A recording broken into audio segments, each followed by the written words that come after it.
Maroc-France, organisé par le club des chefs d'entreprise Maroc-France sous l'égide de la CGM et du MEDEF.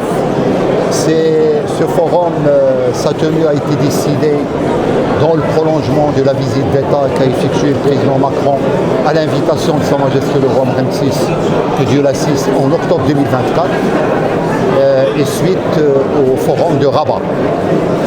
Aujourd'hui, je peux dire que c'est vraiment un succès, puisqu'il y a eu une forte délégation de chefs d'entreprise français, accompagnés par l'Agence française de développement et la Banque publique d'investissement, qui sont les outils de l'État français pour accompagner les investisseurs et le secteur privé dans leurs projets.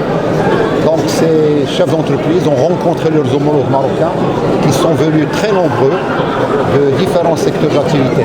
Et ça a été l'occasion, à travers les différents panels, d'expliquer et de présenter le potentiel important de la région d'Akhlaoua Dahab, qui se constitue comme un hub extrêmement intéressant et qui répond à l'initiative Royale Atlantique, qui permet donc à un certain nombre d'investissements de voir le jour pour satisfaire les besoins de l'Afrique subsaharienne, du Maroc, de l'Europe, mais aussi des Amériques, grâce au grand chantier du port atlantique que la délégation française et la délégation marocaine vont visiter cet après-midi.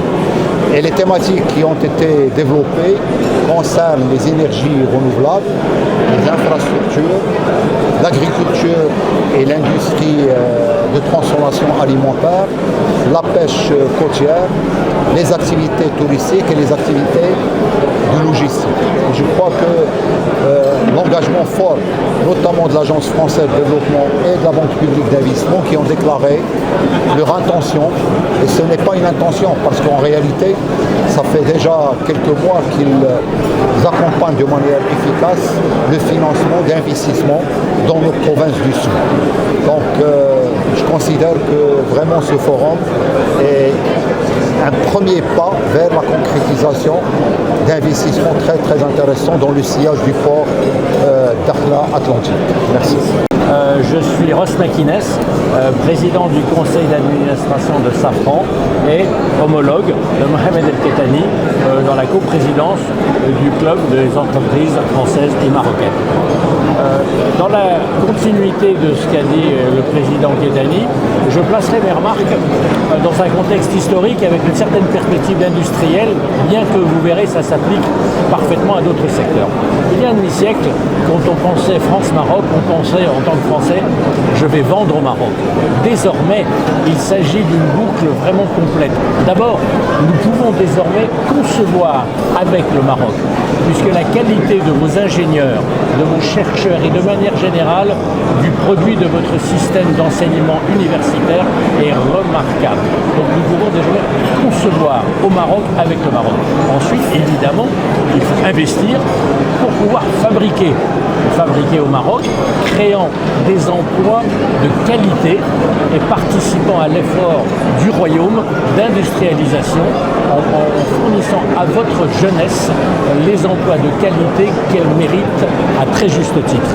Ensuite, il ne suffit pas de concevoir et de fabriquer, mais il faut également que notre enracinement se perpétue en ayant une chaîne de fournisseurs, de partenaires et de sous-traitants qui, par leur propre qualité, permettront d'alimenter, si j'ose dire, nos propres chaînes de production.